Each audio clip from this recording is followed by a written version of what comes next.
7औं दिनको कार्यक्रममा हामी आइपुगेका छौँ र यस अन्तर्गत हाम्रो 7औं दिनको यस कार्यक्रममा अब हाम्रो विषयवस्तु के रहेको छ भन्दाखेरि जुन मुख्य जुन प्रारम्भिक मूल शास्त्रार्थ र जुन अन्तिमको औपचारिक 3वटा विभागमध्ये जुन मूल शास्त्रार्थमै हामी अहिले छौँ। मूल शास्त्रार्थमा जुन चित्तोत्पादका हेतुहरू हैन 7 किसिमका जुन हेतुहरू थिए, चित्तोत्पादका हेतुहरूलाई जुन सकाएर त्यसपछि हाम्रो मूल चित्तोत्पाद स्वयंमा मूल चित्तोत्पादमा चाहिँ के भयो भन्दाखेरि हाम्रो 3 प्रकारका जुन व्यक्ति हुन्छ, 3टा स्तरका व्यक्तिहरू हुन्छन्, जुन अधम मध्यम र उत्तम मध्ये हामी अहिले उत्तम व्यक्तिको जुन समृद्धि चित्तोत्पाद र परमार्थ चित्तोत्पाद मध्ये हामी समृद्धि चित्तोत्पादमै छौँ र समृद्धि चित्तोत्पादमा पनि हाम्रो के रहेको छ भन्दाखेरि अहिले हाम्रो एकैछिन है ध्यान बखत र ध्यान पश्चात 2 किसिमका अभ्यास भए समृद्धि चित्तोत्पादमा है। उत्तम व्यक्तिको समृद्धि चित्तोत्पादमा ध्यान बखत र ध्यान पश्चातका 2टा मध्ये ध्यान बखतमा जुन एक आपसमा दुःख सुखलाई हैन सुख दिने दुःख चाहिँ यता लिने त्यो आदान प्रदानको अभ्यास भइहाल्यो। त्यसपछि गएर ध्यान पश्चातको भागमा चाहिँ जुन 10 किसिमका जुन बाधाहरूलाई अभ्यासमा रूपान्तरण गर्ने यस क्रममा हामी छौँ र यो जुन 10 किसिमका जुन बाधालाई अभ्यासमा रूपान्तरण गर्ने क्रममा हामी जुन 1 नम्बरमा लुटपाटको, 2 नम्बरमा शत्रु अथवा शत्रुता, 3 नम्बरमा जुन नरमाइलो भनौँ अथवा नराम्रो शब्द, अब 4 नम्बरमा त्यस्तै छ अपशब्द नै भनिन्छ, 3 नम्बरलाई चाहिँ आलोचनाको रूपमा राख्दा ठिक हुन्छ। श्लोकमा जाँदा चाहिँ त्यो आलोचनातिर बढी गएको छ। आलोचना चाहिँ अलि आफ्नो पछाडि बढी गरिने हिसाबले पनि भन्न सकियो। अपशब्द चाहिँ आफ्नो अगाडि नै सिधै मन दुखाउने हिसाबले बोलिने हिसाबले। 5 नम्बरमा जुन एउटा गलतफहमी असमझदारीको कुरा थियो र हाम्रो 6 नम्बरमा अपहेलना थियो र 7 नम्बरमा जुन एउटा क्षति अथवा पतनलाई चाहिँ अभ्यासमा कसरी रूपान्तरण गर्ने, अनि 8 नम्बरमा सफलता। भनेपछि अब आज हाम्रो आजको विषय रहेको छ क्रोध र राग है। हामी विशेष गरेर नै हाम्रो सम्पूर्ण दुःखको, हाम्रो समस्याको हेतु है समुदाय सत्य भनेर जुन क्लेशहरू 3टा क्लेश है क्रोध, राग र मोहलाई पनि राखियो र मोह चाहिँ एउटा सबैको एउटा कारक जस्तो भएर त्यो मोह भनेको बेला बेलामा आउने भन्ने हुँदैन। मोह चाहिँ एउटा ओछ्यान जस्तो सबैलाई त्यसले कभर गरिरहेको हुन्छ। तर अब त्यही मोह, त्यही अज्ञानताले गर्दा हाम्रो क्रोध, बेला बेलामा क्रोध र राग भन्ने जुन यो क्लेश छ, यो विष छ, अनि यही विषले गर्दा हामीलाई हरेक प्रकारका जुन मानसिक रोग र जुन दुःखहरू चाहिँ यसले उत्पादन गर्छ है। अब भनेपछि अब क्रोध र रागलाई पहिलो कुरा त हाम्रो क्रोध र रागलाई कसरी नियन्त्रण गर्ने भन्ने नै हाम्रो एउटा चुनौतीको विषय हुन जान्छ र सँगैसँगै अहिलेको विषय अन्तर्गत हामी आइपुग्दाखेरि क्रोध र रागलाई कसरी अभ्यासमा परिणत गर्ने भन्ने पनि आइपुग्यो है, अथवा क्रोध र रागको बेलामा कसरी अभ्यास गर्ने भन्ने पनि होला है। त्यो भएर अभ्यासमा परिणत गर्ने भन्नाले नै त्यो जुन त्यसलाई नियन्त्रण गर्नलाई पनि यसले सहयोग पुर्याउला पहिलो कुरा है। र जुन नियन्त्रण गर्नु र यसलाई अभ्यासमा परिणत गर्नु सायद एक हिसाबले पर्यायवाची पनि होला है, एउटै अर्थ पनि लाग्ला। त्यो भएर विशेष गरेर जुन बोधिसत्वयान अथवा महायानमा चाहिँ यो क्रोध र रागलाई कसरी तह लगाइन्छ त्यो विषयमा हामी यहाँ बुझ्न जान्छौँ। अब यो राग र क्रोध र राग, क्रोधमा जानु पर्दाखेरि अब सु धाक त्योछेन अङ्गी धागी नोर थाम्जे ठोकगम ठोक्दो चुक्ना याङ लुदा लोङजे दुसुम गेवानम देला मुवा ग्यासे लाउले। कुनै पनि अथवा कुनै व्यक्तिले जुन राग भनौँ अथवा अति राग भनौँ अथवा महारागको बसमा परेर है, रागले गर्दाखेरि जुन आफूसँग भएको सम्पत्ति धन सम्पत्ति सबै है, आफूसँग भएको धन सम्पत्ति सबै खोस्यो वा खोस्न लगायो।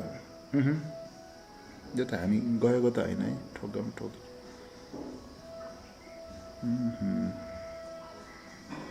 यो त हामी सुरुमा यो लुटपाटको मात्रै त पढेको जस्तो लाग्यो। माफ गर्नु होला, यो 10 वटामा चाहिँ म पहिलोमा गइरहेको छु, त्यो भएर यो कहाँबाट चाहिँ म पढेको जस्तो शब्द आइपुग्यो भनेर ल हामी चाहिँ अहिले यो 10 वटा बाधाहरूलाई अभ्यासमा परिणत गर्ने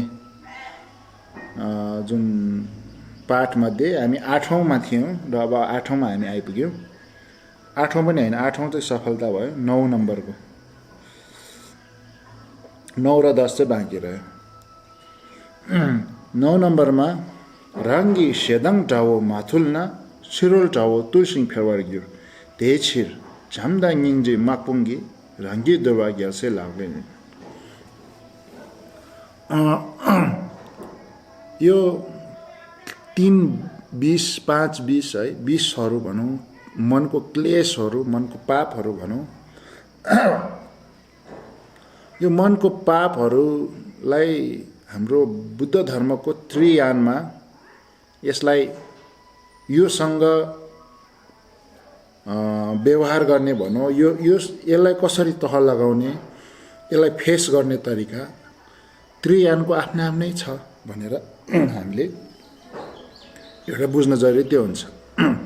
एउटा महायान अनुयायी भनौँ अथवा एउटा तिब्बती बुद्ध धर्म अनुयायी भएपछि त्रियानको महत्त्व हामीले त्यसरी बुझ्नुपर्छ कि जुन यो हाम्रो क्लेशहरू छ है, क्लेश पाप विष यिनीहरूलाई 3 किसिमको तरिकाले है, जसरी यो हामीले हिजो 3टा पुरुष छुटायौँ, 3टा व्यक्ति छुटायौँ, त्यो जस्तै एउटा क्षमताको हिसाबले, मानसिकताको हिसाबले भनौँ अथवा हृदय विशाल भए नभएको, एउटा बहादुर भए नभएको होइन, मन ठुलो भन्ने जुन हामी शब्द प्रयोग गर्छौँ त्यो भए नभएको, त्योहरूको आधारमा यो 3टै यानमा क्लेशसँग लड्ने आफ्नै तरिका छ है। जस्तो अब हामी उदाहरणको लागि सामान्य मान्छे है, शत्रुले आक्रमण गर्न आउँदा के गर्छ है? अब कि लाटा मूर्ख मान्छे भएपछि, अज्ञानी मान्छे भएपछि उसले मर्ने भए उपाय भेट्दैन पक्कै पनि है। तर अब जसको मानसिकता ठिक छ, जसको बुद्धि विवेक ठिकै छ, तर अब मुटु कमजोर भनौँ अथवा अलिकति साहस कम भएको व्यक्तिले के गर्छ भन्दाखेरि भाग्छ। पहिलो चाहिँ है, शत्रुले आक्रमण गर्न आए भाग्छ है, यो चाहिँ मुटु कमजोर भएको मान्छे है, साहस कम भएको मान्छे। दोस्रो मान्छेले के गर्छ, त्योसँग युद्ध गर्छ है, त्यसलाई हराउन सक्ने आफूसँग के हतियार छ त्यो हतियार प्रयोग गर्छ है। र अब तेस्रो चाहिँ एकदमै साहस, एकदमै खतरा भएपछि त्यसलाई नै बसमा पार्न सक्छ भनौँ न है। जस्तो अब अत्यन्तै ठुलो भनौँ न, एउटा 1000 जना सामान्य सेना बोकेको राज्यले आक्रमण गर्न आयो, आफूसँग 1 लाख सेना छ भने के गर्न सक्छ उसले सजिलै ल्याएर आफ्नो बन्दी बनाएर आफ्नै सेना बनाउन सक्छ नि, आफ्नै सेनामा परिचालन गर्न सक्छ नि। हो, यो 3टा उदाहरण जस्तै क्लेशहरूलाई क्लेशहरूलाई सामना गर्ने यो जुन तीनटा यानका आफ्ना तरिका कस्ता छन् भन्दाखेरि पहिलो जुन श्रवक यान भनौँ, श्रवक यानको अवस्थामा भनौँ कि यो क्लेशहरूसँग अलि भयभीत भए जस्तो, अलि डराए जस्तो, योसँग टाढै बस्ने प्रयास गरिन्छ है। अब समतहरूको ध्यान गरिन्छ र जुन ओभरअल अभ्यास हेर्ने हो भने चाहिँ क्लेशहरूदेखि अलि टाढा बस्ने, यसलाई मुक्त, क्लेशलाई जगाउन नदिने, क्लेशसँग सामना नगर्ने प्रयास चाहिँ यसमा हुन्छ है। अनि यसरी पनि यो त्रियान एउटा छुट्टिन्छ। अब बोधिसत्व यान चाहिँ ऊ चाहिँ सामना गर्छ र उसले युद्ध गर्छ है। युद्ध गर्छ, कसरी गर्छ भन्दाखेरि एन्टिडोट भन्छ नि अङ्ग्रेजीमा, एन्टिडोट है। अहिले हाम्रो महामारी प्रकोपको बेला पनि के भनिन्छ, अब त्यसको लागि भ्याक्सिनको कुरा गरिन्छ होइन। अनि अब एन्टिभाइरसको कुरा गरिन्छ। एन्टिभाइरस भ्याक्सिन भन्नेकोहरू चाहिँ त्यसलाई मेटाउन सक्ने, त्यसलाई सखा पार्न सक्ने क्षमता भएको एउटा हतियार नै भनौँ। त्यो भएर महायानको अभ्यासमा एउटा चाहिँ के गरिन्छ भन्दाखेरि जुन क्लेश हो त्यसको आफ्नै एन्टिडोट हुन्छ है।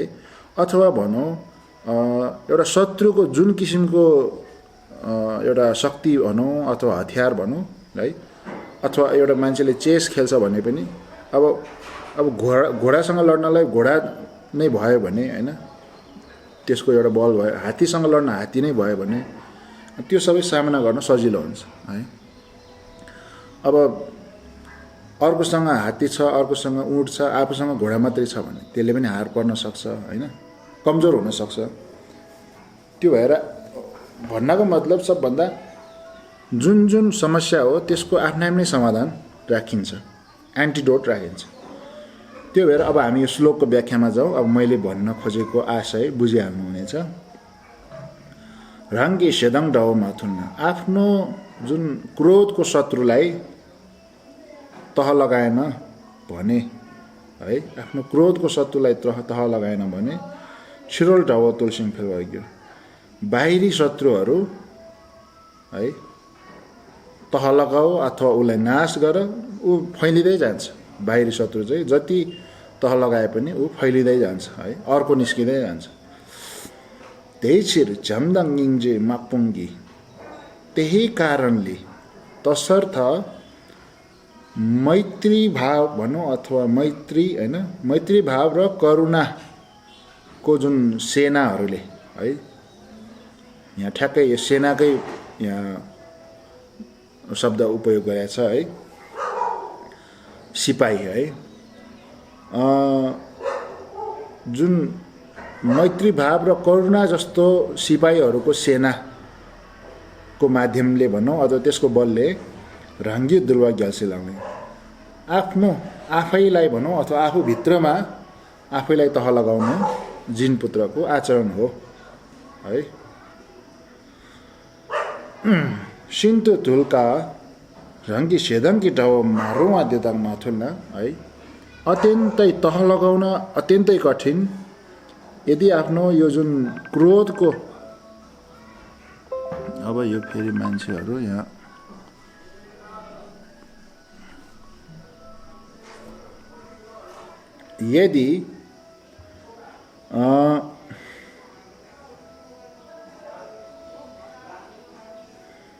यदि आफ्नो यो एकदमै कठिन, तह लगाउन कठिन क्रोधको शत्रुलाई आफूले तह लगाइएन भने छिरोल ढाउ फाल्पानाम चिजम तुलसिङ लार फेवाइयो।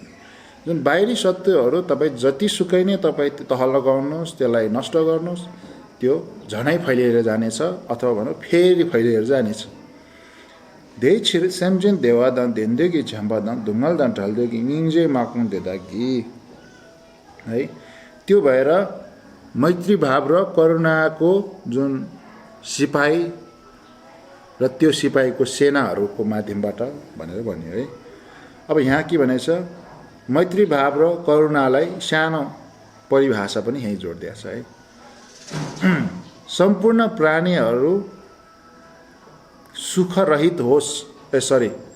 सुखयुक्त होस् है, सुख सम्पन्न होस् भनेर जुन किसिमको हामीले कामना गर्छौँ, जुन किसिमको हामीले भावना राख्छौँ, त्यो सम्पूर्ण जुन प्राणी भनौँ अथवा सम्पूर्ण माता समान प्राणीहरू सुखयुक्त होस् भन्ने त्यो भावनालाई मैत्री भाव भनिन्छ है।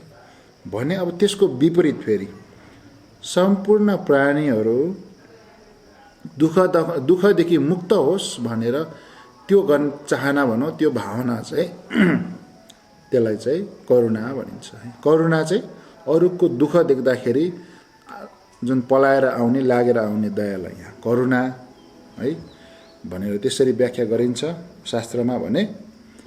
अनि जुन अरू प्राणीहरू सबै सुख होस्, उसले सुख पाओस् होइन, विशेष गरेर अब आफूसँग भएको सुख सम्पन्नतालाई दाँजेर उनीहरूलाई पनि त्यस्तै सुख सम्पन्न पाओस्, आफूले मिठो राम्रो खान पाइरहेछ भने अरूले पनि मिठो राम्रो खान पाओस् भन्ने त्यस्तो किसिमको भावना चाहिँ मैत्री भाव भनेर। मैत्री भाव चाहिँ एकअर्कालाई सहयोग दिने हिसाबले हुन्छ भने जुन करुणा चाहिँ अर्को दुःख, अर्को समस्यालाई समाधान गर्ने हिसाबले त्यो आधारमा यिनीहरूलाई परिभाषित गरिन्छ। त्यो भएर त्यो त्यस्तो खालको मैत्री भाव र करुणाको जुन सेनाहरूले राङ्गी सेदाङ्गी डाओ मथुनमा ध्रुवानिस, त्यो चाहिँ त्यसरी चाहिँ त्यो सेनाहरूले आफूभित्रको क्रोधको शत्रुलाई तह लगाउनु पर्छ है। त्यो भएर अब बोधिसत्व समग्रमा बौद्ध मार्ग नै भनौँ र विशेष गरेर हामी बोधिसत्व यानको कुरा गरौँ। अब बोधिसत्व यानको कुरा गरेपछि हामी पनि एउटा आर्मी, एउटा सेनाभन्दा कम होइनौँ, हामी पनि युद्ध गर्छौँ है। यो जुन यो बन्दुकधारी सेनाहरूले युद्ध गर्न नसक्ने, लडाइँ गर्न नसक्ने त्यस्तो खालको युद्ध हामी गर्छौँ। उनीहरूभन्दा धेरै कठिन युद्ध हामी गर्छौँ। त्यो भनेको है, त्यो भनेको आफूभित्रको शत्रुसँग युद्ध गर्छौँ है, क्लेशहरूसँग युद्ध गर्छौँ। र क्लेशमा अहिले हामी अहिलेको कुरा गर्दाखेरि हामी यहाँ क्रोधको प्रसङ्ग छ, हामी क्रोधसँग युद्ध गर्छौँ, जुन सबैभन्दा एउटा शक्तिशाली शत्रु हो। क्रोधसँग हामी युद्ध गर्छौँ। जुन क्रोध चाहिँ एउटा के भयो भन्दाखेरि शत्रुको सेनापति जस्तो भयो है, शक्तिशाली छ है। अब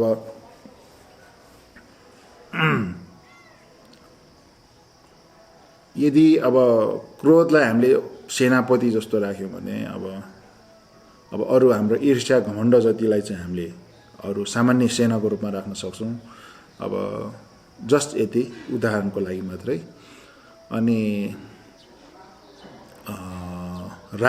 रागलाई हामीले सायद रागलाई हामीले राजा राख्यौँ भने होइन, अब मोहलाई चाहिँ हामीले कि चाहिँ अब रानी कि चाहिँ अब राजगुरु जस्तो, राजालाई पनि जसले अथवा सल्लाहकार हुन्छ, जसले चाहिँ एउटा विवेकको हिसाबले राजालाई पनि निर्देशित गर्छ, त्यसलाई चाहिँ मोहको रूपमा हामीले यतिकै उदाहरण राख्न सकिन्छ। त्यो भएर त्यस्तो उदाहरण हामीले राखेर के बुझ्न सक्छौँ भन्दाखेरि यसरी हामी यो क्रोध है, राग अनि मोह मुख्य रूपमा यो तिनवटाहरूसँग है, अझै अब गहिराइमा हामी एउटा के भन्छौँ, यो जुन इगो भन्छौँ, म भन्ने भावना, त्यो इगो है, त्यो सबैसँग युद्ध गर्ने चाहिँ हाम्रो बोधिसत्व यानको अभ्यास हो है। त्यो भएर युद्ध गर्छ कि गर्दैन भन्नेमा पनि हाम्रो अभ्यास भर पर्यो।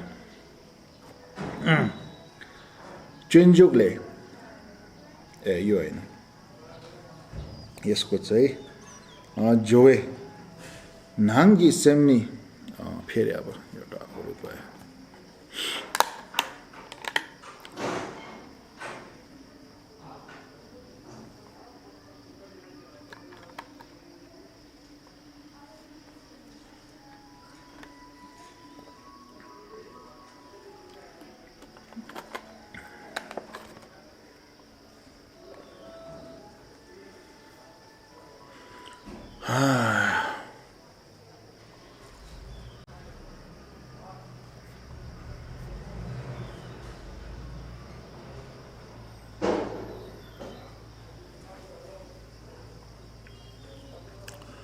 पुनः स्वागत छ हाम्रो मुख्य पेजमा उपस्थित महानुभावहरूलाई र बाँकीहरूमा चाहिँ क्षमा प्रार्थी छु एकछिन यो मुख्य पेजमा कुरेको कारणले। तसर्थ यहाँ के भन्छ भन्दाखेरि जो आतिशाले भन्नुहुन्छ नाङ्गी सेम्ने दुल्क्युना छिटादी नेमिनिस है। आफ्नो भित्रको मनलाई तह लगायो भने बाहिरी शत्रुले हामीलाई हानि गर्न सक्दैन, दुःख दिन सक्दैन है। हुन पनि अवश्य नै हो है। जसले आफ्नो भित्र आफूलाई तह लगाएको छ, आफ्नो मनलाई तह लगाएको छ, त्यसलाई बाहिरी शत्रुले के कुनै किसिमको हानि गर्न सक्ला त है। तपाईँ आफै विचार गर्नु। अहिलेको जुन अध्ययन र यो अध्ययनबाट जुन विकास भएको तपाईँको अनुभवलाई साक्षी राखेर विचार गर्नुहोस् कि तपाईँको भित्री मनलाई तपाईँले तह लगायो भने बाहिरी शत्रुले तपाईँलाई हानि गर्न सक्ला त भनेर। र जवाब मेरो विचारमा तपाईँको जवाब आउनेछ सक्दैन है। बाहिरी शत्रुले हामीलाई तब मात्रै तह लाउन सक्छ जब हामीले चाहिँ आफू भित्रकोलाई तह बसमा पार्दैनौँ, आफ्नो मनलाई तह लगाउँदैनौँ है। यही भनिराख्दाखेरि म एउटा के भन्न चाहन्छु, किन आज हामी यो दुईटा पाठमा मात्रै पनि हुनेछौँ। जस्तो क्रोधलाई तह लगाउने है, अथवा भन्छौँ मान्छेहरूले मलाई रिस धेरै चल्छ के गर्ने होला भनेर यो प्रश्न है तपाईँहरू धेरै आफैले पनि कतिले सोध्नु भएको अथवा त्यसको अरूलाई नसोधे पनि आफैलाई सोध्नु भएको होला पहिलो कुरा। नत्र भए जुन यो प्रश्न सोध्ने व्यक्तिहरू कतिपय वरिपरि देखिरहनु भएको होला, अथवा नसोधे पनि त्यस्तो प्रश्न सोध्नु पर्ने व्यक्तिहरू तपाईँले चिन्नु भएको होला है। त्यही भएर एउटा एकदमै सामान्य सरल र सबभन्दा सुरुमा मैले भन्ने उत्तर चाहिँ के भन्छु भन्दाखेरि एउटा बुद्धिस्ट अध्ययनको यो बोधिसत्व यानदेखि यो सबै अध्ययनको हिसाबले पनि र एउटा मैले खै अब यसमा व्यक्तिगत उपाय पनि जोडिएको हुनसक्छ। म के भन्छु भन्दाखेरि एउटा चाहिँ जस्तो विशेष गरेर हामीलाई कसैले एउटा मन विचलित गराउने एउटा क्रियाकलाप गर्छ होइन। हामी क्रोधित हुने प्रायः जसो कसैले केही शब्द बोल्या हुन्छ अथवा कुनै किसिमको कर्म गर्छ, गरेर देखाउँछ होइन। त्यो देखेर हामी क्रोधित हुनेहरू क्रोधित हुन्छौँ भनेपछि यहाँ एउटा हामीले बुझाइमा एउटा अभाव भएको अथवा एउटा एक किसिमको बुझाइ चाहिँ आफूले धारण गर्नु पर्यो है। यो बुझाइ के पहिलो कुरा है, त्यो व्यक्तिले मलाई विचलित गराइरहेछ त है, म क्रोधित हुनुमा मेरो विजय छ कि मेरो पराजय छ भन्ने कुरा हामीले विचार गर्नु पर्यो है। अब यसलाई वास्तविक भनौँ यथार्थ रूपमा हामीले विचार गर्ने हो भने विजय छ कि पराजय छ भनेर विचार गऱ्यो भने त्यो मान्छे कोही रोस् होइन, छटपटाओस् वा क्रोधित होस्, यो तीनटै भनेको मन छटपटाउनु नै हो, मन छटपटाएको अवस्था नै हो। त्यही भएर यदि कसैले नराम्रो शब्द बोलेर या कुनै पनि माध्यमबाट तपाईँको मन विचलित गराउन खोज्छ भने तपाईँको मन छटपटियोस् भन्ने उसको के भन्नु अभिलाषा हो भनौँ कि उसको आशय हो, उसको उद्देश्य हो। अब उसको उद्देश्य मन विचलित गराउनु हो। अब म क्रोधित भएँ भने पहिलो कुरा, र क्रोधित भए पनि यदि मैले आफ्नो क्रोधलाई उसको अगाडि प्रकट गरेँ भने है, यो दुईवटा कुरा आउँछ। यदि म सके भन्दा यदि म क्रोधित भएँ भने भन्ने प्रश्नमै हामी है त्यसमै काम तमाम गर्नु पर्यो, फत्ते गर्नु पर्यो। नत्र भए पनि यदि मैले मेरो क्रोधलाई प्रकट गरेँ भने उसको अगाडि के हुन्छ त भन्दाखेरि उसको इच्छा पूर्ति हुन्छ, उसको उद्देश्य पुरा हुन्छ है। ऊ जेसुकै गरोस् तर ऊ भित्र ऊ सन्तुष्ट भइसकेको हुन्छ, यसलाई मैले विचलित गराएँ है। त्यो भएर हामीले के बुझ्नु पर्यो, यदि म क्रोधित भएँ यो मान्छेले मलाई विचलित गराउन खोज्यो मेरो मनलाई, यदि म क्रोधित भएँ वा मैले मेरो क्रोधलाई यसको अगाडि प्रकट गरेँ, व्यक्त गरेँ भने है यो यसको जित हुन्छ, यसको स्वयं जित हुन्छ, यो मान्छे खुसी हुन्छ त्यहाँदेखि है। भनेपछि मैले किन यसलाई जित्न दिनु भनेर यो मेरो विचारमा यो एकदमै प्रभावशाली एउटा विचार गर्ने तरिका हो जस्तो लाग्छ। किनकि हामी यो महानताबाट है अभ्यासको माध्यमबाट अभ्यासभित्र पनि यो जुन बोधिसत्वको महानताको हिसाबबाट यसलाई तहलाउने विभिन्न तरिकाहरू छँदैछन् आफ्नो ठाउँमा। तर यो चाहिँ सबैभन्दा सामान्य सरल र मैले सुरुमा किन भन्छु भन्दाखेरि हैन हामी मान्छे प्रायः जसो एउटा स्वार्थी हिसाबमै बढी सोच राख्ने र आफ्नो जित आफ्नो फाइदा भन्नेमा बढी सोच्ने भएर अब त्यस्तो मनसाय र त्यस्तो किसिमको एउटा प्रवृत्ति बोकेको व्यक्तिको लागि पनि कमसेकम यो उपाय चाहिँ अत्यन्तै उपयोगी भयो कि अगाडिको मान्छेले तपाईलाई मन विचलित गराउन खोज्दैछ भनेपछि है तपाईँ क्रोधित भयो भने उसको लक्ष्य पुरा हुन्छ भनेपछि किन चाहिँ उसलाई क्रोधित बनेर देखाउनु अथवा किन चाहिँ म क्रोधित बन्नु पहिलो कुरा। किनभने क्रोधले आफूलाई फाइदा छ कि बेफाइदा छ हामीले आफैले जुन केलाउनु पर्ने विषय हुन्छ। त्यो भएर अब यो सुरुको यो पहिलो सरल उपाय मैले यहाँ भनिहालेँ है, यसलाई तपाईहरुले याद राख्नु होला र अरूलाई पनि अब त्यो जवाब त्यो उत्तर दिन सक्नुहुनेछ। देतावे नाङ्गे ढादुलवे पुङछोक्ने झम्गिङ जङ्गी पो गाल्छेवे छु सेपानी ग्याल्से कि सेदङ लम्दो खेर्वे लाग्ने हैन। यसरी भित्री शत्रुलाई तह लगाउने है जुन मुख्य सेनापतिहरू चाहिँ यही मैत्री भाव र करुणा यो दुईटा भएको है यो विषयलाई बुझेर है अनि जिन पुत्रहरूले चाहिँ जुन क्रोधलाई अभ्यासमा परिणत गर्ने जुन आचरण भनौँ यो चाहिँ यो हो भनेर यसरी भन्छ। अब क्रोधकै विषयमा कुरा गरौँ, हामीसँग समय पनि मेरो विचारमा पर्याप्त छ। अब क्रोधलाई हामीले सामान्य रूपमा त्यसरी तह लगाउँछौँ है। अब दोस्रो अब क्रोधलाई अझै एउटा एकदमै वैज्ञानिक भनौँ अथवा एकदमै व्यवहारिक र एकदमै सरल है सबैको लागि उपयोग चाहिँ जुन हामीले ध्यान गर्नु नै उपयुक्त, जुन अस्ति मैले भने एउटा रक्षात्मक ध्यान र एउटा आक्रामक ध्यान है भनेर मैले जुन दुई किसिमको ध्यान है स्वनिर्मित शब्दहरू तपाईहरुलाई भने कि रक्षात्मक ध्यान भनेको हामीले दैनिक रूपमा ध्यान गर्छौं, हाम्रो धैर्य धारण गर्ने क्षमता, हाम्रो ध्यान केन्द्रित गर्ने क्षमताहरू चाहिँ विकास हुँदै जान्छ। स्वतः हामीलाई अप्ठ्यारो परिस्थितिहरूमा हामीले आफ्नो रक्षा गर्न हैन आफ्नो मनको माध्यमबाट आफ्नो मनले भनौँ मनको माध्यमबाट आफ्नो मनलाई नै जुन सुरक्षा गर्नुपर्ने हो त्यो पर्याप्त मात्रामा हामी सुरक्षा गर्न समर्थ हुन्छौँ। किनकि हाम्रो दैनिक ध्यान अभ्यासको बलले भनौँ त्यो स्टामिना जुन विकास भएको हुन्छ त्यो स्टामिनाले हामीले स्वतः त्यही अनुसारको आफैलाई रक्षा गर्न सक्छौँ भने। अब आक्रामक ध्यान र जुन अत्यन्तै प्रभावशाली मैले भनिहालेँ, किनकि अब रक्षात्मक ध्यान गरिरहे पनि हैन तपाईको मन पूर्णतः नलागेसम्म त तपाई अलिअलि यो क्लेशहरू त उत्पादन भइरहन्छ है। मात्रै तपाईले त्योबाट आफू प्रभावित हुने जुन एउटा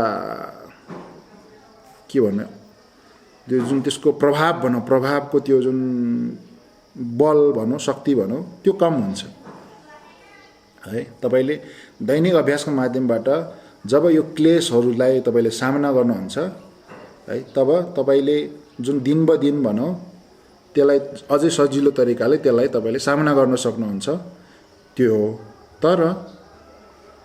तर त्यो आउन भने छोड्दैन, यो त आफूलाई रक्षा गर्ने मात्रै भयो है। अब आक्रामक भनेको चाहिँ जब ऊ आउँछ त्यो बेला नै आफूले ध्यान गर्नु भनेको चाहिँ त्यो चाहिँ साँच्चै ऊ माथि एउटा आक्रमण गर्नु नै हो है। त्यो भएर यो विशेष युद्धमा आक्रमण र जुन रक्षा भने यो दुईटै एकदमै जरुरी हुन्छ। अंग्रेजीमा एट्याक भनौँ अथवा अफेन्स जुन है अफेन्स एट्याक भन्ने भयो र अर्को डिफेन्स भनेर आफ्नो रक्षा गर्ने। त्यो भएर अब आक्रामक ध्यान गर्ने भन्दाखेरि यो विशेष गरेर यसरी आफ्नो स्मृतिको बलले जब यो क्रोध अथवा कुनै पनि क्लेश मनमा आउँछ है अहंकार आउँछ घमण्ड आउँछ त्यो बेला नै आफै सतर्क सचेत भएर हैन अनि त्यसमा आफूले कम्तीमा ल म विचलित भएँ है, मेरो मनमा क्लेश आयो है भन्ने त्यो सचेतना तुरुन्तै आफूले विकास गरेर भनौँ सचेत भएर अनि कम्तीमा 7 चोटि गहिरो सास फेर्नु। मैले जुन भने कम्तीमा 7 चोटि, यो 7 भन्नु जरुरी छैन है, अत्यन्तै कममा चाहिँ मैले 7 वटा भने हो। अब 10, 12, 15, 21 होइन, अझै राम्रो त्यतिवटा गर्न सके।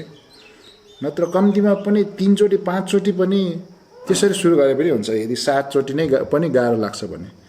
किनकि यस्तो बेलामा म ध्यान गर्छु, यस्तो बेलामा म गहिरो सास फेर्छु भनेर तपाईँले निर्णय लिनु नै त्यो चाहिँ एउटा एकदमै ठुलो के भन्छ मास्टर स्ट्रोक भन्छ अङ्ग्रेजीमा है, एकदमै मास्टर स्ट्रोक।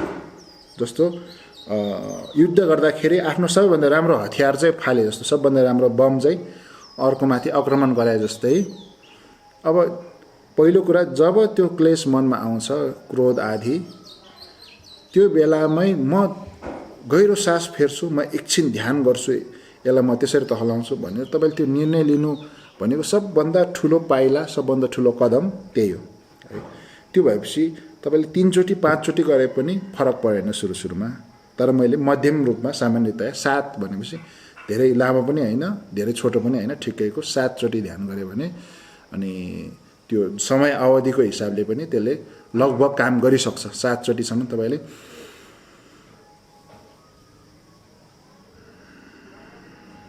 गरेर गहिरो सास त्यसरी फेर्नुभयो।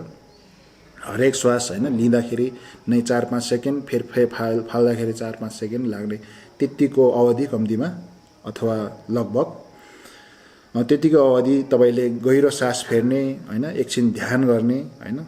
अब त्यो बाहेक पनि अरू बोधिसत्वयान, तन्त्रयानका अरू पनि जुन प्रभावकारी ध्यान हुनसक्छ त्यो बेला गर्नको लागि, त्योहरू गर्दा पनि हुन्छ। नत्र कम्तीमा आफ्नो गहिरो सास फेरेर समथको ध्यान गर्ने भनौँ, समथको ध्यान गर्न सक्नुहुन्छ। त्यो भएर यो अत्यन्तै उपयुक्त, अत्यन्तै लाभकारी जुन एउटा क्रोध आदि मनमा क्लेश आउँदाखेरि, विशेष गरेर क्रोधलाई नै मैले यो जुन सम्बोधन गरे हो, यो क्रोध आउँदाखेरि चाहिँ यसरी हामीले त्यसलाई सामना गर्न सक्छौँ है।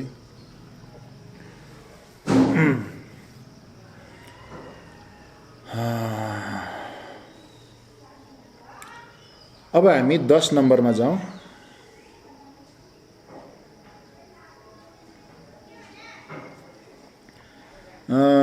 देपे योन्देन लेन्से छुदाङडा झिचम चुएक्याङ सेपा फेलवारग्युर कहला सेन्छक केवे मेपोनाम ठल्ला पोमा ग्याल्से लाउनु। काम गुणहरू भन्छ है, काम गुणहरू तिब्बतीमा देपे योन्देन भन्छ है। काम गुणहरू है, काम गुणहरू भनेको यही हाम्रो जुन आँखाबाट जुन हेर्ने, जुन हामीले अस्ति के भन्यो अरू आयतनहरू भन्यौँ होइन, आयतनहरू यो कानबाट सुन्ने, आँखाबाट हेर्ने, नाकबाट सुँघ्ने, जिब्रोले चाख्ने र जुन बोल्नेहरू यो भयो। काम गुणको कुरा गर्दाखेरि जिब्रोको चाहिँ चाख्नेमा मात्रै सायद हामीले विचार गर्नुपर्छ, किनकि यो चाहिँ एउटा ऐसो आराम गर्ने हिसाबले भन्ने हो है, आफूलाई एउटा भोग गर्ने हिसाबले, भोग उपभोग गर्ने, अनुभव गर्ने हिसाबले भन्ने भएर यो चाहिँ काम गुणहरू चाहिँ यसरी हामीलाई राग फैलाउनलाई मद्दत गर्ने है। यो जुन मैले पञ्चविज्ञान भन्ने शब्द प्रयोग गर्छु, यो पञ्चविज्ञानको माध्यमबाट है, अनि त्यही माध्यमबाट त्यसैलाई नै हामीले राग बनाएर आफूमा एउटा त्यसलाई ग्राह्य गरेर राख्नु भनौँ। अथवा जस्तो तपाईँले कुनै दृश्य देख्नुहुन्छ है, त्यो दृश्य देख्यो, त्यो दृश्य देख्ने अवधिसम्म दृश्य देख्यो, अब त्यो समय सकियो, अर्को कुनै दृश्य हेर्नु पर्यो अथवा हेर्न बन्द गर्नु पर्यो भने त्यसलाई चट्ट छोडिदिइहाल्ने होइन, त्यो भयो भने समस्या भएन। तर अब सामान्यतया त्यसरी चाहिँ यो जुन हेर्ने माध्यमबाट देखेको दृश्यलाई पनि अब फेरि त्यसलाई आफूले त्यसलाई सुरक्षित गरेर राख्न खोज्ने है, त्यसलाई त्यो प्रति एउटा मनले लगाऊ होइन, त्यो सिधै आफूले लिन नसके पनि त्यो दृश्य, त्यो वस्तुलाई होइन आफ्नो बनाउन खोज्ने, आफ्नो बसमा ल्याउन खोज्ने, जुन चाहना मनमा जाग्ने होइन, हो त्यो हिसाबले चाहिँ यिनीहरूलाई काम गुणहरू भन्ने हो। त्यो भएर यो काम गुणहरू चाहिँ जुन नुनिलो पानी जस्तो हो है, नुनिलो पानी जस्तो हो अरे है। अब यसको दोस्रो लाइनमा जवाब के होला तपाईँ आफैले सायद कतिपयले कल्पना गर्न सक्नुभयो होला। यो काम गुणहरू भनेको नुनिलो पानी जस्तो है। तपाईँको मनमा जवाब आयो कि आएन? अब म भन्छु दोस्रोमा, जति यसको उपभोग गरे पनि है, जति यसको उपभोग गरे पनि, जति भोग गरे पनि भनौँ, अथवा जति भोग गर्छ भनौँ, जति भोग गर्छ अनि तृष्णा झन् झन् फैलिँदै जान्छ है। भनौँ नुनिलो पानी खायो भने के हुन्छ हामीलाई? हामीले तिर्खा लाग्यो भने नुनिलो पानी खायो, तिर्खा त झन् डबल हुँदै जाने हो नि त, झन् तिर्खा भनौँ तृष्णा फैलिँदै जान्छ। त्यो भएर यो काम गुणहरू भनेको, त्यो भएर हामीले यो हेर्नेमा सुन्ने अब यो जुन 5वटा विज्ञानहरू छ, यो जुन काम भनौँ अथवा यो प्रक्रियामा जो लोभिन्छ है, मिठो सुन्नुपर्ने, मिठो खानुपर्ने, आँखाले सुन्दर देख्नुपर्ने, कानले मिठो भनौँ सङ्गीत है, कुनै पनि राम्रो आवाजलाई सङ्गीत भन्ने हो, कानले सङ्गीत सुन्नुपर्ने, शरीरले एकदमै कोमल र जुन चिल्लो होइन, छुँदाखेरि जस आनन्द आउने त्यस्तो चिजहरू छुनुपर्ने, यो सबै भनेको यो काम गुण अथवा पञ्चविज्ञानहरू यिनै हुन्। अनि यिनीहरूमा जति यिनीहरूलाई हामीले दोहोऱ्यायो अथवा यसलाई जति हामीले चलायो है, यो प्रक्रियालाई हामीले जति चलायमान बनायो, के हुन्छ हाम्रो यही चिजहरूमा तृष्णा फैलिँदै जान्छ। यो भनेको ठ्याक्कै हामीले जुन दुर्व्यसनीहरूको कुरा गर्छौँ होइन, जडियाहरूको जुन रक्सीप्रतिको होइन, हामीले सामान्यतया रक्सी जडिया र दुर्व्यसनीमा लागेकोहरूलाई यही उदाहरण राखेर हामी हेर्छौँ, तर बाँकी अन्य चिजमा हामीले कहिले ध्यान दिँदैनौँ है। हामी आफै है ठिक टाइममा खाना खाने, सही राम्रो खानेकुरा खानेलाई चाहिँ हामीले ओहो हामी चाहिँ ठिक गरिरहेछौँ, यो दुर्व्यसनी जडियाहरू चाहिँ बेठिक गरिरहेछन् भन्छ। तर अब राम्रो खाने भन्ने पनि जुन हरेक किसिमको खानेकुराहरू अलिकति अधिक हुने बित्तिकै विष भएर जान्छ होइन। भनेपछि आफूले के खाइरहेछ मात्रै नभएर कति खाइरहेछ, कुन टाइममा खाइरहेछ भन्ने कुरा पनि अत्यन्तै महत्त्व भयो है। त्यो भएर त्यो पनि प्रायः जसो हामी प्रायः जसोले अनावश्यक खान्छौँ है, अनावश्यक खान्छौँ, बढी खाइदिन्छौँ। सकेसम्म नपाउनेले त सकेन, तर पाउने जतिले अनावश्यक बढी खाने हामीले प्रायः जसोले आफूलाई नियन्त्रणमा राख्न गाह्रो परिरहेको हुन्छ है। त्यो भएर यसरी बढी मात्रामा खाइदिने है, कति खानुपर्ने हो, कहिले खानुपर्ने हो त्यो ध्यानमा नराख्ने है। त्यसरी चाहिँ हामीले आफूलाई एउटा दुर्व्यसनी होइन, एक प्रकारको दुर्व्यसनीमा हामी आफूलाई परिरहेको हुन्छौँ। अनि अझै फेरि अब त्योभन्दा पनि अझै के हुन्छ भने समाजमा हाम्रो जुन कर्म नगर्ने, काम नगर्नेलाई चाहिँ एउटा बेकार है, र त्यसलाई चाहिँ एउटा सबैले एउटा तिरस्कार गर्ने पात्रको रूपमा राख्छन् भने, अनि काम गर्ने है, जागिर खाने अथवा कुनै पसल होटल थापेर व्यापार गर्ने, अब त्यस्तोहरूलाई चाहिँ सबैले अलिकति ओहो यो मान्छेले चाहिँ सही गर्यो है भन्ने खालको त्यस्तो धारणा राख्ने गर्छौँ। तर के छ भने त्यो कामप्रति पनि मान्छे त्यसको कुलतमा फस्छ, काम आफै पनि एउटा कुलत भइदिन्छ है। अङ्ग्रेजीमा वर्काहोलिक भन्ने शब्द छ। वर्काहोलिक हुनु भनेको काममा पनि काम नगर्दाखेरि के नपुग्या जस्तो हुनेलाई भन्छ।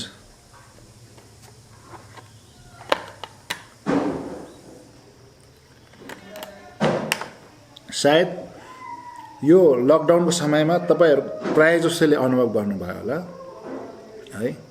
तपाईँ मध्ये जो प्रायः जसो है, मेरो विचारमा तपाईँहरूमध्ये सायद 98-99% नै त्यस्तो होला जो चाहिँ प्रायः जसो कुनै एउटा काममा व्यस्त हुन्थ्यो। त्यो भएर प्रायः जसो काम एकदमै गर्ने मान्छेहरूको पनि समस्या के भने, अब लकडाउन भनेको एउटा फुर्सदमा बस्ने, परिवारसँग आनन्द रमाइलो गर्ने यस्तो समय, एउटा अवसर थियो। तर यस्तो समयमा पनि त्यस्ता कामको कुलतमा फसेका मान्छेहरू पनि के हुँदो रहेछ भने यो बेलामा सकसक भइरहने है।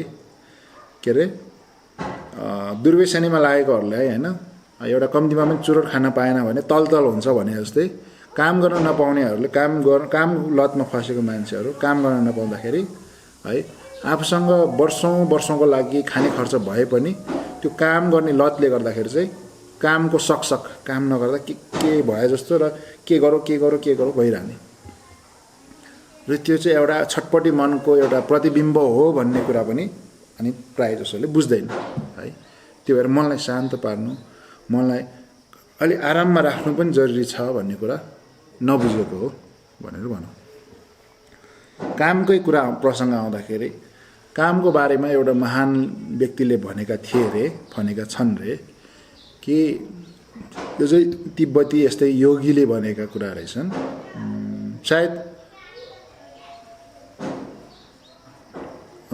सायद त होइन, कुन योगीले भने है। तपाईँहरू कतिपयले अब प्रायः जसोले झ्याडल रिम्पोछे भन्ने नाम त सुन्नु भएको छ नि त, झ्याडल साङ्गे दोर्जे झ्याडल रिम्पोछे है। झ्याडल भनेर उहाँको जुन नाम छ त्यसले पनि एउटा ध्यान गर्ने, ध्यानमै रमाउने हिसाबले भनेको हो। तर त्यो झ्याडल भन्ने शब्दको सिधा अर्थ के हो त भन्दाखेरि काम छोड्ने, काम गर्न छोड्ने भन्ने। छाले झ्यावा भन्छ, झ्यावा भनेको क्रिया, काम गर्ने, ढाल भनेको अलग हुने। त्यो भएर काम गर्न छोड्नेलाई झ्याडल भनेको। त्यो भएर त्यो झ्याडलको पनि एकदमै उदाहरणीय महायोगी गुरु होइन, जसले चाहिँ त्यो नामलाई न्याय गरेर उहाँ वास्तविक झ्याडल बन्नुभयो। त्यो जस्तै हामी सबै पनि झ्याडल हुनु पर्यो है केही मात्रामा, र जीवन अगाडि बढ्दै जाँदाखेरि होइन यो 30-40 अथवा 35-40 भनौँदेखि अथवा 40देखि नै भनौँ बिस्तारै कामलाई घटाउँदै लानु पर्यो होइन।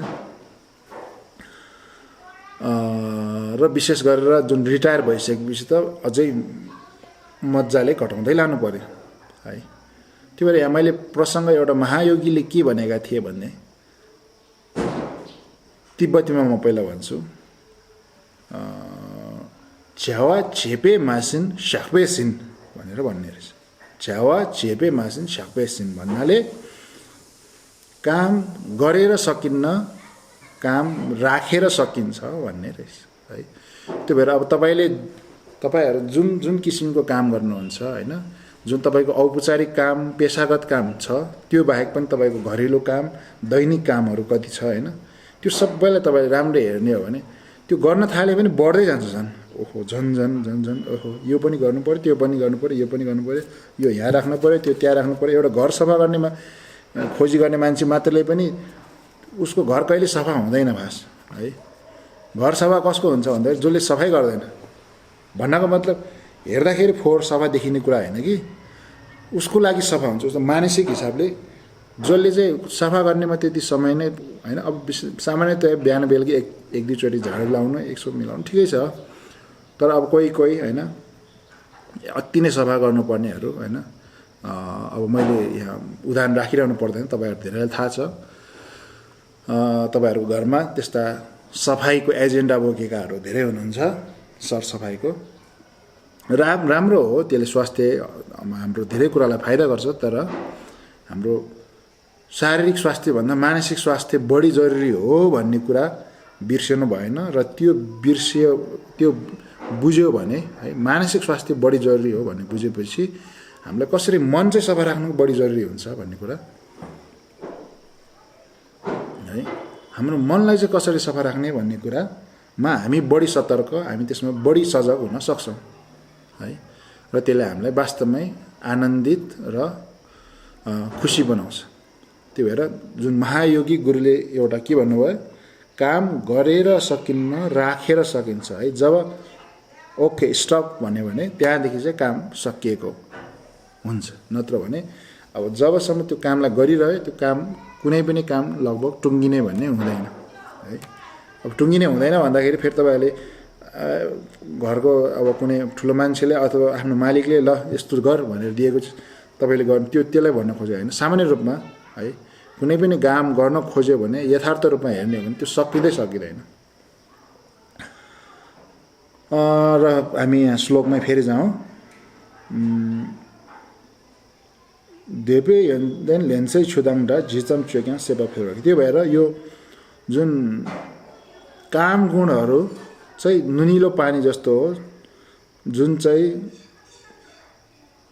जति त्यसको भोग गर्यो उपभोग गर्यो त्यसको तृष्णा झन् बढ्दै जान्छ फैलिँदै जान्छ घाँला सेन्छ के मोपन ठेला पुग्यो त्यस्तो खालको जुन वस्तुमा हाम्रो राग हाम्रो ग्राह्य बस्छ हैन जुन प्रति हाम्रो राग बस्छ जुन वस्तुहरूप्रति त्यस्तोहरूलाई छेडछेडमै छिनछिनमै भनौँ अथवा छेडछेडमै त्याग्नु जिनपुत्रको आचरण हो भनेर अथवा तुरुन्तै त्याग्नु जिनपुत्रको आचरण हो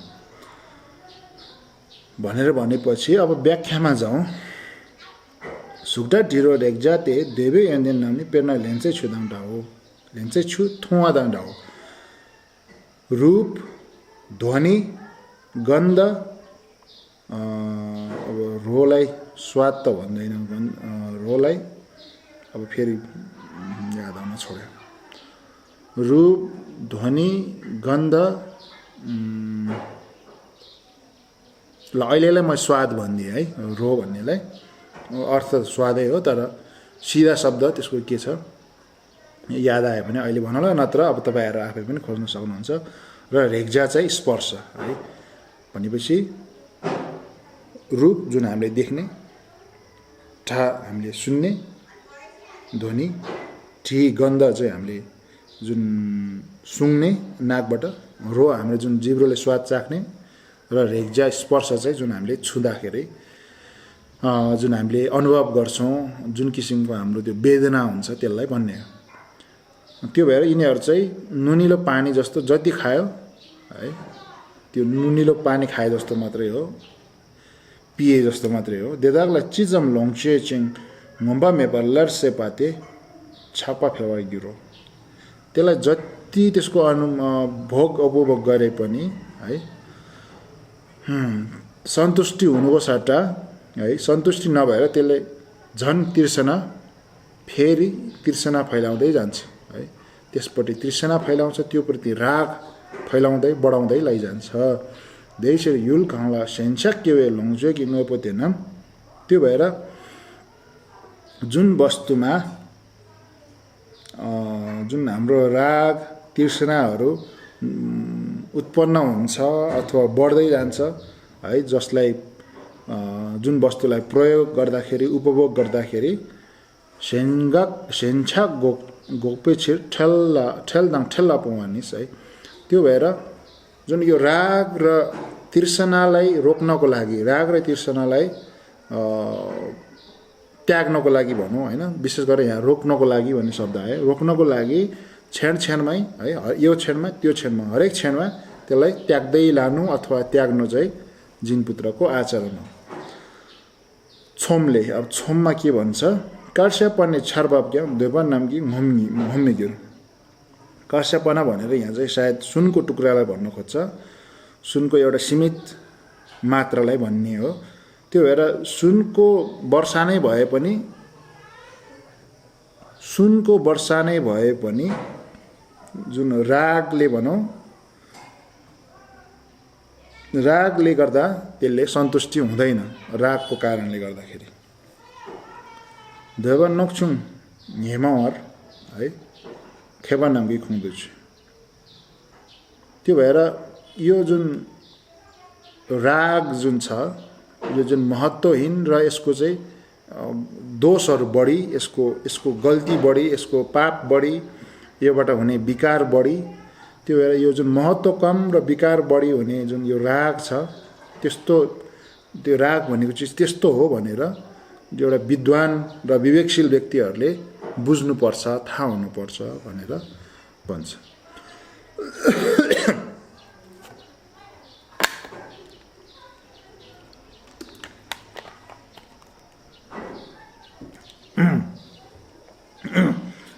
आचार्य नागार्जुन अब भन्नुहुन्छ लुडुकी नोर्नाम कुङ्गी नाउना छोक्सेपा रापछोक लेखपर लाखपर हामी तेम्पिसुम है अब यहाँ फेरि हामीले एउटा विशेष उपदेश भनौँ शिक्षा पाउँछौँ है सम्पत्ति धन सम्पत्ति है अब धन सम्पत्ति सबभन्दा उत्तम धन सम्पत्ति के हो भनेर अरू पनि विभिन्न प्रसङ्ग उदाहरणहरू छन् जस्तो एउटा हामीले सामान्य विद्यालयहरूदेखि नै पढ्दै आउने एउटा के हो स्वास्थ्य नै धन हो भनेर हैन, स्वास्थ्य राम्रो छ भने त्यो नै धन हो भन्ने हुन पनि हो। त्यो पनि एउटा अब मान्छे जतिसुकै धनी होस् गरिब होस् है, गरिबलाई पनि पुरै ऋणमा डुबाउने भनेको घरको कुनै मान्छे सिकिस् त नराम्रो रोग लाग्यो भने अस्पतालले आखिर हैन, त्यो पनि नेपालको जस्तो अस्पताल जहाँ चाहिँ एउटा गुण्डाराजले सबै एउटा सिन्डिकेट गरेर हामीलाई लुट्ने बहाना बनाएको छ है। रोग सानो लागोस् ठुलो लागोस् उसको अस्पताल घरभित्र छिरेपछि कसरी हुन्छ हामीलाई लुट्ने। र त्यस्तो चाहिँ प्रायः जसो अस्पताल भनिदिउँ, सबैलाई चाहिँ नभनौँ अब फेरि, कुनै पनि सेवामूलक पनि होला। त्यो भएर प्रायः जसो हाम्रो अस्पताल नेपालको स्वास्थ्य क्षेत्र चाहिँ त्यस्तो छ।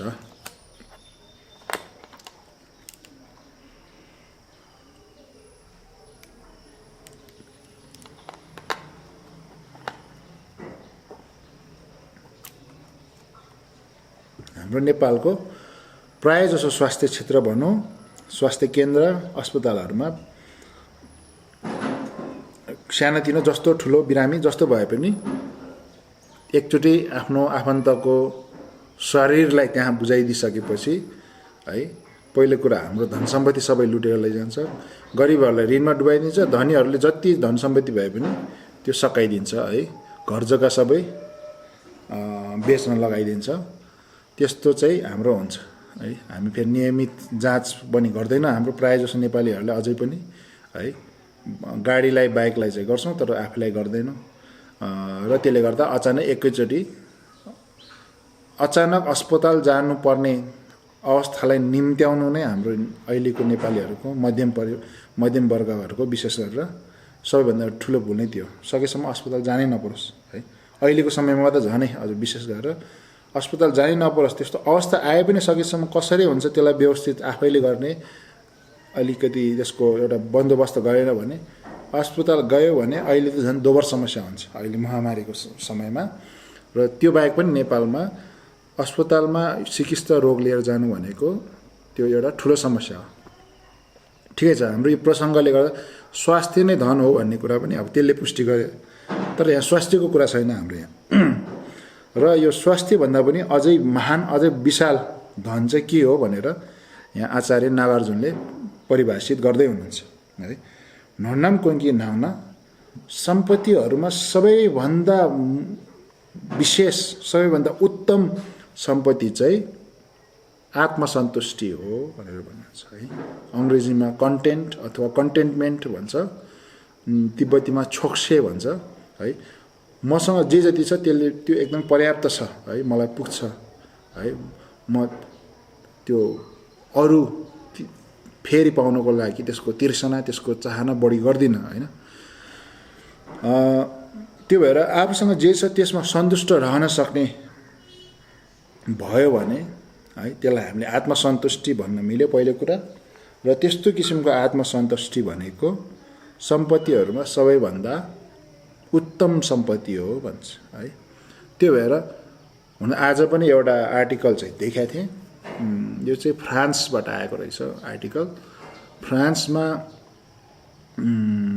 अब हिजो अस्तिकै कुरा होला, धनी भनेर कसलाई भन्ने चाहिँ उनीहरूले एउटा मापदण्ड जुन तय गरेको रहेछ। र त्यो चाहिँ जुन उनीहरूको एभरेज मध्यमवर्गीय भनौँ अथवा सबैको एभरेज कमाइ जति छ त्यो एभरेज कमाइको जति दोब्बर हुने ठ्याक्कै दोब्बर हुने मान्छेहरू चाहिँ धनी हो भन्ने रहेछ। अनि त्यसमा उनीहरूको त्यो हिसाबले हेर्दाखेरि चाहिँ फ्रान्समा 51 लाख धनी व्यक्ति रहेछ, कुल जनसङ्ख्याको चाहिँ 8% रहेछ अरे है। अब त्यो एउटा ऊ भयो है। अब त्यो भएर धनी भनेपछि धनी व्यक्ति को हो त भन्दाखेरि जो आत्मसन्तुष्ट छ आफूसँग। अब कर्म त गर्नुपर्छ होइन, अझै धनी भयो भने आफूलाई बढी भयो भने अरूलाई सेवा गर्न सकिन्छ, त्यो आफ्नो ठाउँमा छ है। कमाउनु मैले अस्ति सुरुमा भने जस्तो जुन एउटा नाम र धन सम्पत्ति आउने बाटो चाहिँ खुलै राख्नु पर्यो, त्यो त ठिकै छ। अनि दैनिक कर्म पनि गर्नु पर्यो, जुनको एउटा उपलब्धि हुन्छ, जुनले चाहिँ एउटा सायद आय आर्जन पनि हुन्छ, त्यो काम गर्नु ठिकै छ। तर त्यो प्रति तृष्णा हुनु भएन है। लालसा हुनु भएन मान्छेहरूको सम्पत्ति देखेर ओहो मलाई त्यति सम्पत्ति चाहियो भने जस्तो मान्छेहरूको नाम देखेर ओ यति नाम मलाई चाहियो भन्ने त्यो तिर्सना राख्यो भने त्यसले समस्या ल्याउँछ है। अनि त्यो मान्छे धनी हुँदैन। त्यो मान्छे किन धनी मानसिक रूपमा गरिब हुन्छ है। भनौँ हाम्रो नेपालको सबैभन्दा धनी नेताहरू होइन हुन पनि कागजमा उनीहरू गरिब नै हुन् है। उनीहरूले सम्पत्ति विवरण ल्याउँदाखेरि सबैभन्दा धनी नेताहरूको सम्पत्ति हेर्दाखेरि त होइन हाम्रा मध्यमवर्गीयहरूले पनि बिचारा यति मात्रै सम्पत्ति रहेछ भन्ने खालको देखिने कागजमा ल्याउँछन् है। त्यो हिसाबले पनि ऊ गरिब नै भइहाल्यो है। खुला रूपमा ऊ धनी बन्न सकेन। दोस्रो कुरा किन ऊ अझै पनि भ्रष्टाचार किन गर्न खोज्छ त भन्दाखेरि ऊ आफूलाई गरिब मान्छ अझै पनि है। उसले सायद नेपालमा पनि सबभन्दा धनी नेता को छ अथवा अब पूर्व राजा ज्ञानेन्द्र उहाँ धनी छ भनेर सायद उसलाई उहाँसँग प्रतिस्पर्धा गर्न होला कि अथवा अब चौधरी ग्रुपका जुन विनोद चौधरी सायद उहाँको नाम उहाँसँग प्रतिस्पर्धा गर्न खोजेको कि र यदि अब विनोद चौधरी पूर्व राजा ज्ञानेन्द्र भन्दा पनि सायद कुनै नेताहरू धनी छ भने उसको लक्ष्य सायद भारतको अब के अरे अम्बानीहरू हो कि होइन बिर्ला टाटाहरू हो कि त्योसम्म धनी बन्न खोजेको हो कि र उनीहरूलाई जब उसले दाँजोमा राख्यो म त्यो पो धनी हो त भन्ने उसले सोच्ने बित्तिकै ऊ आफै के भयो गरिब भयो। त्यही भएर मानसिक रूपमा गरिब हो र मानसिक रूपमा गरिब हुनु नै गरिब हो है। त्यो हिसाबले के हुन्छ भन्दाखेरि जस्तो हामी एक हिसाबले भन्दै बिच्छुहरूसँग पकेट मनी सबभन्दा कमै हुन्थ्यो मलाई पनि होइन र तर धनी हुन्थ्यो है। किन भन्दाखेरि मैले धेरैचोटि चियो चर्चा गरेँ आफ्नो विद्यार्थी जीवनमा गुम्बामा है। खोइ गोजीमा होइन अब थोरै खानलाई अलि अभाव खाजा खान अभाव भयो भने चाहिँ अलिअलि अप्ठ्यारो हुने भयो। तर अब अचानक कहिलेकाहीँ 5,000 पायो ल 10,000 पायो पकेट मनी कहिले पठाइदियो भने अचानक म त ओहो कति धनी भयो जस्तो लाग्छ है। अब त्यसलाई सोच्यो ल फेरि अर्को साथीलाई 1 लाख रुपियाँ ब्याङ्कमा राखेको साथीलाई हेऱ्यो भने त फेरि त्यो होइन त्यो त केही पनि होइन नि।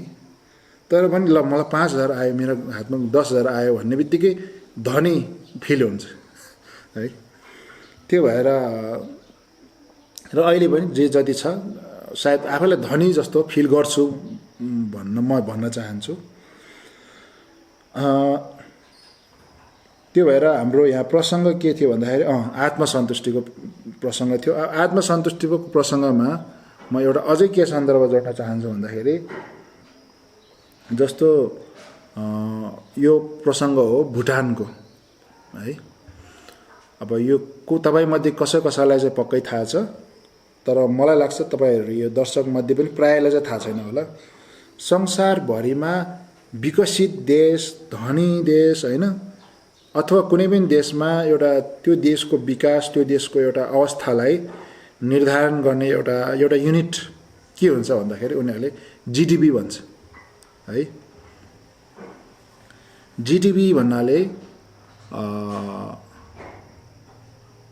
ठिकै छ मलाई त्यसको जिडिपीको फुल फर्म अहिले याद ठ्याक्कै फेरि मैले गल्ती गर्ला।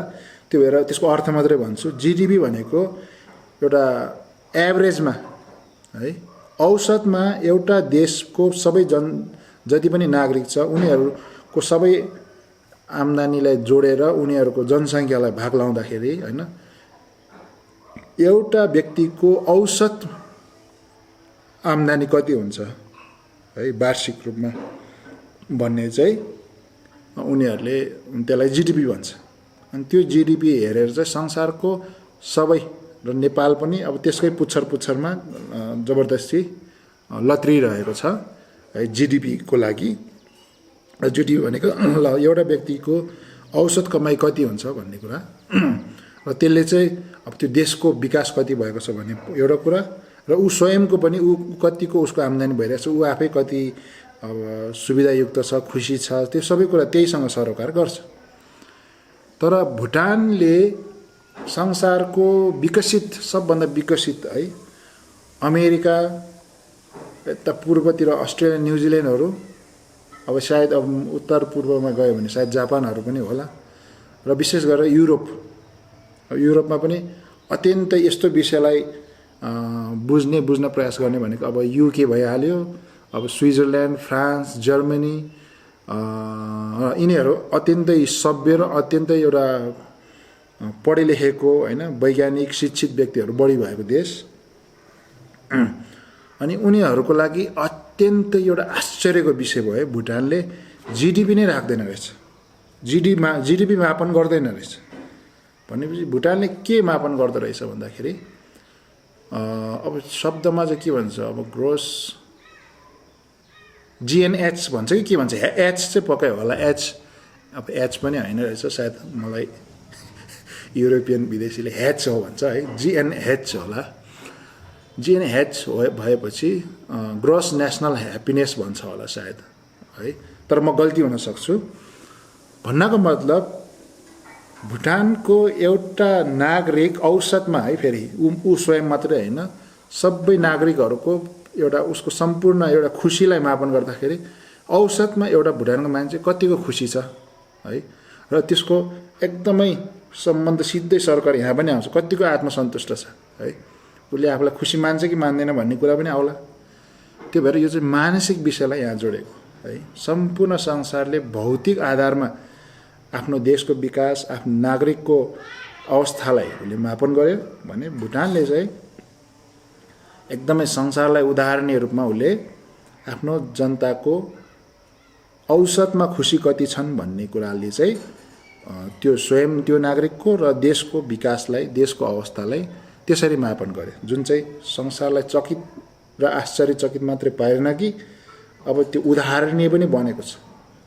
र पक्कै पनि अब विशेष गरेर युरोपियन देशहरूले सायद छिट्टै नै त्यही अथवा त्यो जस्तै किसिमको केही न केही चाहिँ उनीहरूले अनुसरण गर्छन् है, अनुसरण पक्कै गर्छन् है। त्यसको सायद प्रयासमा चाहिँ उनीहरू लागि परेकै होलान् है, किनकि यो जुन मानसिक होइन मनोवैज्ञानिक स्वास्थ्य भनौँ, मानसिक स्वास्थ्य, यो कुराहरूको बारेमा अब हाम्रो यो नेपाल भारत जस्तो ठाउँमा चाहिँ हाम्रो ठाउँमा चिन्तित थिए अब हजारौँ वर्ष अगाडि अथवा कम्तीमा पनि 100 वर्ष अगाडि। तर अहिलेको समयमा भने हामी चाहिँ उनीहरू धन सम्पत्ति कमाएको भएर उनीहरूको पछाडि दौडिरहेका छौँ। त्यही भएर मानसिक खुसी, मनोवैज्ञानिक एउटा सन्तुलनको लागि चाहिँ यो विषयमा बढी प्रयासरत चाहिँ अहिले युरोपियन र अमेरिकनहरू छन् है। यसलाई अब नकार्न सकिन्न। हाम्रै गाउँमा, हाम्रै जमिनमा, जुन हाम्रै जमिनले, हाम्रै भनौँ न मातृभूमिहरूले जन्माएको सबैभन्दा जुन महान व्यक्तिहरू होइन, गौतम बुद्ध लगायत पहिलेका महर्षिहरू लगायत, जुन एउटा बुद्ध धर्म आफैमा छ है, अब जैन धर्म, हिन्दू, बाँकी अन्य हिन्दू धर्म सबै चाहिँ उत्पत्ति यहाँबाट भएको, तर त्यसको अनुसरण चाहिँ अब विदेश नभनौँ पश्चिमी मुलुकहरूमा बढी भइरहेको छ है। त्यहाँ चाहिँ राम्ररी है, अब जसरी यो 1 शताब्दी अगाडिदेखि हाम्रो बुद्धिस्ट ज्ञानको लागि विशेष गरेर तिब्बतबाट बाहिर निस्किने गुरुहरू चाहिँ मूल आधार बन्नुभयो। अब आउने शताब्दीमा हामीले यो जुन बुद्धिस्ट गुरु, हिन्दू गुरु, यो सबै पनि हामीले पश्चिमबाटै भेटाउने सबैभन्दा महान, सबैभन्दा नामी, सबैभन्दा विद्वानहरू। र कसैले सिक्नलाई एउटा गुरु झिकाउनु पर्यो भने पनि है, मानौ कि हामीले युरोपको एउटा मध्यम राष्ट्र जतिको धनी र विकसित हामी नेपाल, बङ्गलादेशहरू भयौँ भने, श्रीलङ्काहरू, भारतहरू भयौँ, भारत चाहिँ अब के हिसाबले छ भने यो बाँकीहरूमा, अनि हामीले के हुन्छ भने अब हामी निकै हामीसँग सम्पत्ति भयो। अब अहिले हामीले उनीहरूको प्रविधि किन्नलाई जति हामीले भइ नभएको पैसा खर्चिन्छौँ, त्यो बेला पछि हामीले उनीहरूबाट ध्यान सिक्नको लागि, उनीहरूबाट बुद्ध धर्म सिक्नको लागि फेरि हामीले त्यही पैसा खर्चिनुपर्छ है। पहिलो कुरा हामी उनीहरू बराबर त्यो धनीमा आउनै सक्दैनौँ, त्यो एउटा समस्या छ। र भयो भने पनि बिस्तारै बिस्तारै हामीले उनीहरूलाई अनुसरण गर्दै जाँदाखेरि फेरि हामीले के बुझ्छौँ भने यिनीहरू त ध्यान नै अनुसरण गर्दो रहेछ, बुद्ध धर्म होइन, यो जुन पूर्वी दर्शन नै उनीहरूले अनुसरण गर्दैछ भनेर फेरि हामी उनीहरूलाई नै अनुसरण गर्न थाल्छौँ।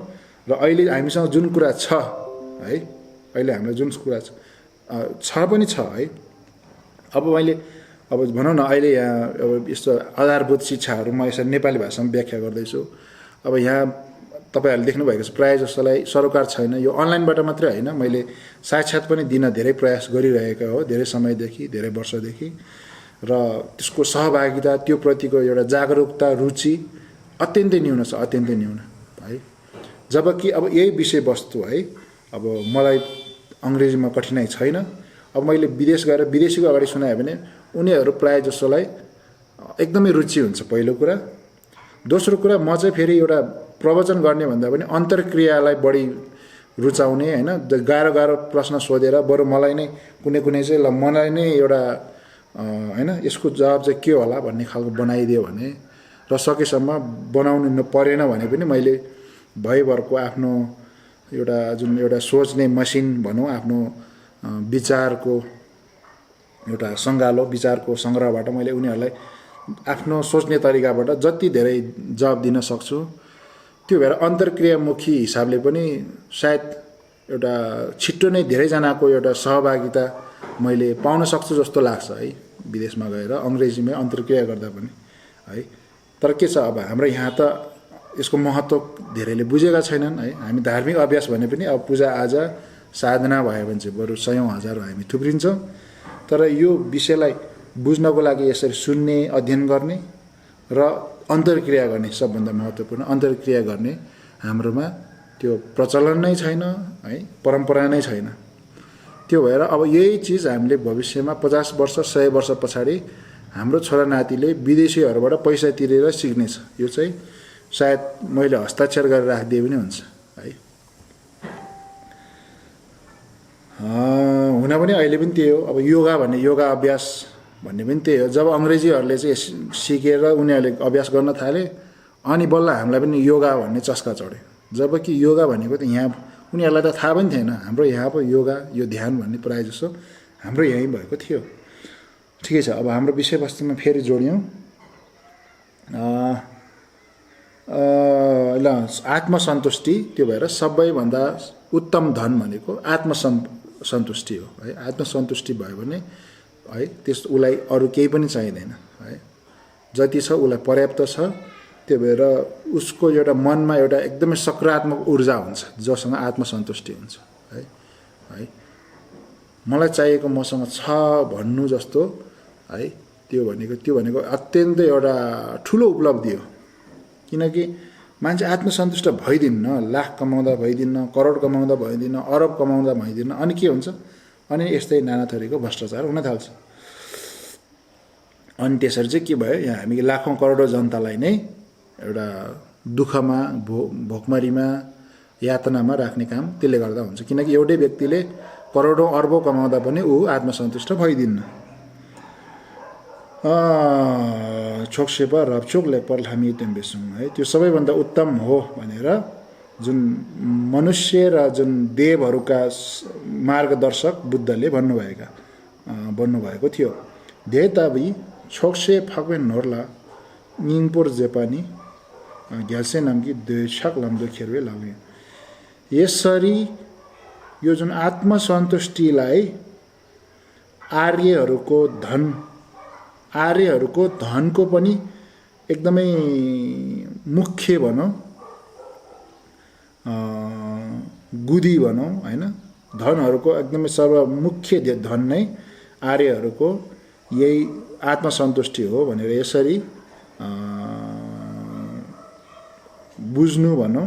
घ्याल्से नामकी द्वैछाक लाम्दो खेरवे, योहरू चाहिँ जिन पुत्रहरूको जुन रागलाई अभ्यासमा परिणत गर्ने आचरण चाहिँ यस्तो हो भनेर यहाँ भन्छ।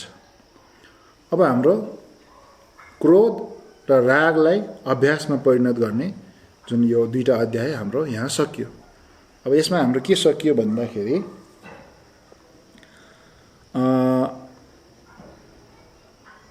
जुन बोधिचित्तको जुन ध्यान गर्ने भनौँ, अभ्यास गर्नेमा पनि बोधिचित्तमा जुन उत्तम व्यक्तिको बोधिचित्तमा पनि समृद्धि र परमार्थ थियो है। र समृद्धिमा जुन एउटा चाहिँ ध्यान बखत र 10 वटा ध्यान पश्चात जुन चाहिँ भर्खरै सकियो, 10 वटा ध्यान पश्चात सबै यो यहाँ टुङ्गियो है। नाम लिनु पर्दाखेरि जुन लुटपाटलाई अभ्यासमा परिणत गर्ने, शत्रु आलोचना, अपशब्द, अनि एउटा गलतफहमी, अनि त्यसपछि अपहेलना, त्यसपछि जुन एउटा क्षति वा पतन, र त्यसपछि सफलता, र त्यसपछि क्रोध र राग गरेर यो 10 वटा चाहिँ विघ्न बाधा यिनीहरूलाई चाहिँ अभ्यासमा परिणत गर्ने बारे चाहिँ यो आज यो सिकाएर यो आज यहाँ टुङ्गियो। अब बाँकी के रह्यो भन्दाखेरि अब यो अत्यन्तै गहन विषय आइपुग्यो अब यहाँ, किनकि यो एउटा ध्यान बखत र 10 वटा ध्यान पश्चात गरेर यो समृद्धि चित्तोत्पादको जुन अभ्यास जुन छ यो हो यहाँ टुङ्गियो यो उत्तम पुरुषको। अब उत्तम पुरुष उत्तम व्यक्तिको परमार्थ चित्तोत्पादको अभ्यासको बारेमा यहाँ आइपुग्यो है। अब यो जुन हाम्रो शून्यताहरू यहाँ सबै यहाँ आइपुग्छ। त्यो भएर यहाँ पहिलो कुरा यहाँ एकदमै गहन गम्भीर विषय आइपुग्यो है। अब यसलाई उपयुक्त नलाग्ने नहुनेहरू सायद धेरै घुस्न जरुरी पनि नहोला यो विषयमा है। यो भर्खर यो पहिला अब जस्तो यो अहिले मैले 1 महिने आधारभूत शिक्षा दिँदैछु। अब यो नै पहिलो अथवा योभन्दा अगाडि एकदमै कमै मात्र तपाईँले बुद्ध शिक्षा ग्रहण गर्नुभएको छ भने अब यहाँ त्यति ध्यान दिएर जरुरी छैन, अथवा अलिक कम ध्यान दिनु होला भन्छु म त। र ध्यान दिए पनि स्थितिमिति बुझ्नेवाला छैन तपाईँहरूले, र त्यो अर्थ कुनै कुनै शब्दको अर्थ बुझे पनि फेरि अपाच्य हुनसक्छ है। त्यो एउटा संवेदनशील विषय हुन्छ। तर यहाँ जे जति छ त्यसलाई अलिक छोटकरीमा बताइएको हुन्छ, र त्यसलाई पनि म सकेसम्म अलिक छोटकरीमै बताउँछु है। जसरी हामीले तन्त्रको विषयहरू अरूको अगाडि जोपाइतेको अगाडि खोल्नु हुँदैन भनेर भनिन्छ, त्यसै गरेर यो बोधिसत्व यानमा पनि सामान्यतः बोधिसत्व यान पनि जोपाइतेलाई त्यसको अर्थ खोल्नु हुँदैन भन्ने प्रचलन छँदैछ। तर त्यसमा पनि अब म आफैले यता लेखाजोखा हिसाब गर्दाखेरि यो जुन शून्यताको पक्षकोबाट चाहिँ बढी उपयुक्त मान्दिनँ। हुन त अब यो साधारणभन्दा साधारण विषय बताउँदा पनि मान्छेहरूको सहभागिता यसरी कम हुने हिसाब हेर्ने हो भने त अब तन्त्र नै चर्चा गरे पनि होइन, यो ज्ञानको विषयमा जति चर्चा हुन्छ मान्छेहरूले रुचि राख्ने मान्छे कमै हुन्छ। जुन उपयुक्त मान्छे बाहेक अरूले रुचि त्यति राख्न पनि सक्दैन है, त्यो कुरा छ। तर दोस्रो पक्ष त्यही छ, फेरि कोही चाहिँ एउटा यो व्यक्तिले गल्ती उसको गल्ती के रहेछ, यो मान्छेले बोल्दाखेरि के गल्ती गर्ला भन्ने एउटा, र दोस्रो चाहिँ अब यो महायानमा पनि के खोट रहेछ, वज्रयानमा के खोट रहेछ, खोट खोज्नको लागि अध्ययन गर्ने व्यक्तिहरू धेरै हुन्छन् फेरि है। तपाईँहरू आफ्नो फाइदा हितको लागि अध्ययन गर्ने भन्दा पनि यो खोट खोज्नलाई अध्ययन गर्नेहरू पनि अहिले धेरै छन् है। अनि भन्छ तपाईँहरूकै शास्त्रमा यस्तो भनेको छ है, भनेपछि तपाईँको शास्त्र, तपाईँको सम्प्रदाय, तपाईँको अभ्यास, तपाईँको सिद्धान्त नै खराब हो भनेर त्यसरी चाहिँ लान्छना लगाउनको लागि पनि अध्ययन गर्नेहरू निकै हुनुहुन्छ। त्यो भएर अब भोलिदेखि यो जुन परमार्थ चित्तोत्पादको विषयमा आइपुग्छ। अनि परमार्थ चित्तोत्पादको अभ्यास भोलि सकिन्छ होइन कि भोलिबाट सुरु हुन्छ, र अब त्यो कति 2-3 दिन कति लाग्ला परमार्थ चित्तोत्पादको पक्षमा पनि। आज चाहिँ हाम्रो यो उत्तम व्यक्तिको समृद्धि चित्तोत्पादको पक्ष सबै आज यहाँ सकियो। अनि परमार्थ चित्तोत्पादको पनि सबै सकिएपछि हाम्रो के आउँछ भन्दाखेरि जुन बोधिचित्तको शिक्षाहरू है, त्यसमा वास्तविक अभ्यास गर्ने शिक्षाहरू चाहिँ त्यसमा आइपुग्छ। र त्यसरी हाम्रो यो महिनाको कार्यक्रम त्यसरी एउटा टुङ्गिन्छ भनौँ, समाप्ति हुन्छ। तसर्थ आजको पनि यो जुन कार्यक्रम, आजको प्रवचन, आजको देशना यही टुङ्गिन्छ।